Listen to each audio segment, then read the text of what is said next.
2 दिन बाद राधिका की शादी थी, लेकिन वो सिर्फ एक बात पकड़ कर बैठी थी कि उसे दहेज में सोने की वॉशिंग मशीन चाहिए, वरना वो शादी नहीं करेगी। राधिका बेटा, ये कैसी पागलों जैसी जिद करके बैठी है तू? अरे क्यों बेचारी को डांट रही हो? बेचारी हमारी इकलौती औलाद है। बेटिया, तुम चिंता मत करो, हम तुम्हारे लिए सोने की वॉशिंग मशीन जरूर ले आएंगे। राधिका के पिता उसी वक्त उठे और अपने सारे खेत उन्होंने बेच दिए।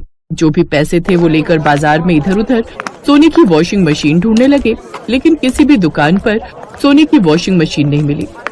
तभी एक लालची व्यापारी ने उसे भांप लिया। अरे भाई साहब, इधर आओ। क्यों इतना परेशान हो? क्या चाहिए आपको? हमको बेटी को दहेज में देने के लिए एक सोने की वॉशिंग मशीन लेनी है। पूरी मार्केट छान मारी, लेकिन कोई सोने की वॉशिंग मशीन बेच ही नहीं रहा है। लगता है इसका ऊपर वाला माला खाली है। इसे बेवकूफ बना देता हूँ और ढेर सारे पैसे कमा लेता हूँ। अरे क्या सोचने लगे चाचा? पैसे जमा कर दो, 2 दिन बाद तुम मुझसे सोने की वॉशिंग मशीन ले जाना। अब राधिका के पिता को थोड़ी शांति मिली। उसने पैसे जमा कर दिए और खुशी खुशी अपने घर वापस चला गया। इधर इस दुकान वाले चाचा ने एक लोहे की वॉशिंग मशीन के ऊपर गोल्डन का कलर चढ़वा दिया और उसे 2 दिन बाद वॉशिंग मशीन दे भी दी। 2 दिन बाद ही राधिका की शादी थी, तो वो बहुत ही खुशी खुशी सोने की वॉशिंग मशीन लेकर, जो कि असल में लोहे की थी, अपने ससुराल चली गई। उसके ससुराल के गांव में किसी के पास वॉशिंग मशीन नहीं थी, लेकिन राधिका ने अपनी वॉशिंग मशीन को ससुराल के बाहर रखा और जोर जोर से चिल्लाने लगी, सुनो सुनो गाँव वालों, सुनो, तुम लोगों को दूसरों के घरों में दहेज देखने का ज्यादा ही शौक रहता है ना? आओ देखो मैं क्या लेकर आई हूँ अपने मायके से। मेरे बाप ने मुझे दहेज में सोने की वॉशिंग मशीन दी है, सोने की। तुम लोगों ने तो जिंदगी में प्लास्टिक की भी वॉशिंग मशीन नहीं देखी होगी, है ना? राधिका की बात सुनकर वॉशिंग मशीन देखने पूरा गांव इकट्ठा हो गया। थोड़ी देर बाद उसके सास ससुर और पति विनोद ने उसे घर के अंदर बुला लिया। राधिका, अपनी सोने की वॉशिंग मशीन देखकर पूरे गांव वाले हमसे जल रहे हैं। जिसे जलना है जलने दो, मुझे तो बड़ा मजा आ रहा है गांव वालों को जलाकर। राधिका के ससुराल वाले भी थोड़े बुद्धू ही थे। सोने की वॉशिंग मशीन के चक्कर में विनोद भी इतना पागल हो गया कि अगले दिन वो अपने ऑफिस लंच टाइम पर पहुंचा। उसके बॉस ने उसे हड़का दिया। विनोद, तुमने मुझसे अपनी शादी के लिए 5 दिन की छुट्टी मांगी थी, लेकिन मैंने तुम्हें 7 दिन की छुट्टी दी।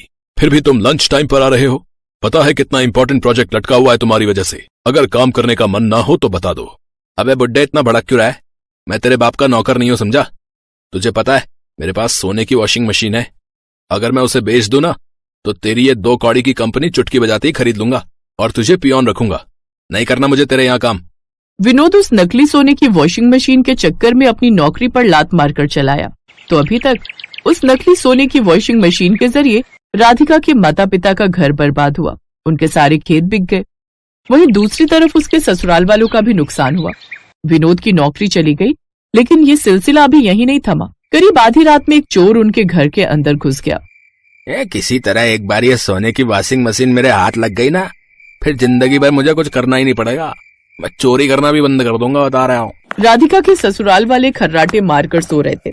इस बात का फायदा उठाकर चोर ने सोने की वॉशिंग मशीन चुपके से चुरा ली और वहाँ से भाग गया। चोरी के बिजनेस में भी इतनी लंबी ग्रोथ हो सकती है, ये तो मैंने कभी सोचा ही नहीं था। चल बेटा, निकलने से लेकर। राम, ये सब क्या हो गया?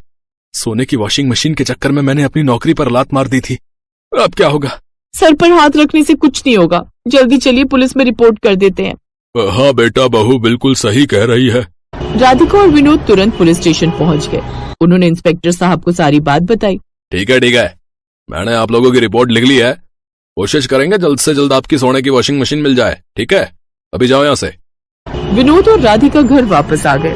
रात में जब थाने से सभी पुलिस वाले घर चले गए, तब वो पुलिस वाला, मेरी बीवी मुझसे बहुत दिनों से कह रही थी कि वॉशिंग मशीन चाहिए। मैं उसे हर बार मना कर देता था, लेकिन इस बार मैं अपनी बीवी को ये सोने की वॉशिंग मशीन ढूंढकर गिफ्ट कर देता हूँ, जिससे मेरी बीवी मुझसे बहुत खुश हो लेगी। अब उस पुलिस वाले ने सभी हवलदारों को हर नाके हर गली में तैनात कर दिया। उसने खुद भी दिन रात मेहनत की, यहाँ तक कि वो रातों में घर तक नहीं जाता था। और उसका परिणाम ये रहा कि कुछ ही दिनों में उसने उस चोर को सोने की वॉशिंग मशीन के साथ धर दबोचा।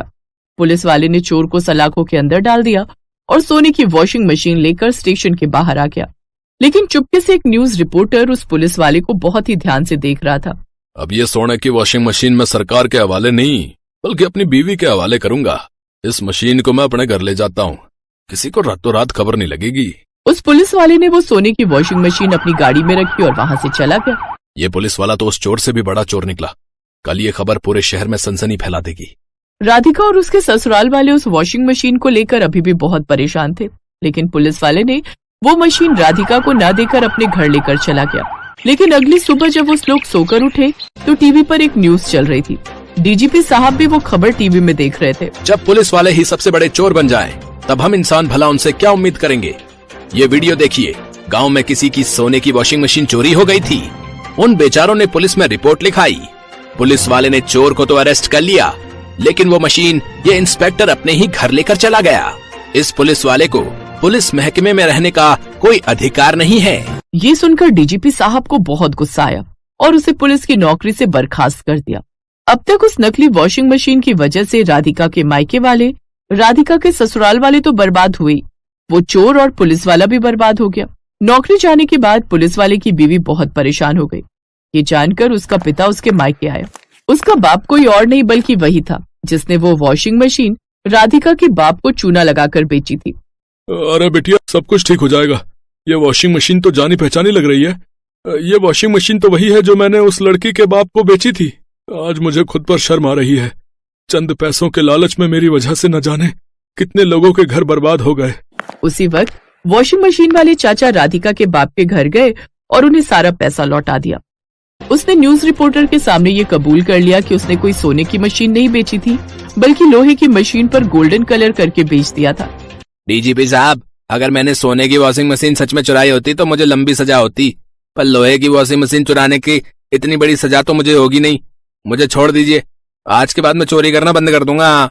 डीजीपी साहब ने 2 दिन बाद उस चोर को तो छोड़ दिया, लेकिन तभी वहाँ पर वो पुलिस वाला हाथ जोड़ते हुए आया और तुमने जो हरकत की थी वो तो बहुत बुरी हरकत थी। इससे सारे पुलिस महकमे का नाम खराब होता है। ये तो अच्छा हुआ कि वो मशीन सोने की नहीं निकली, वरना तुम्हें कभी तुम्हारी नौकरी वापस नहीं मिलती। कल से ड्यूटी पर आ जाना। अब माफ करना साहब, आज के बाद ऐसी गलती कभी नहीं होगी मारे से। मैं अपनी बीवी की वजह से अपना पुलिस धर्म भूल गया था थोड़ी देर के लिए। तो जिस नकली सोने की मशीन की वजह से इतने घर बर्बाद हुए थे, अब सभी का घर फिर से आबाद हो गया, एक न्यूज रिपोर्टर की वजह से।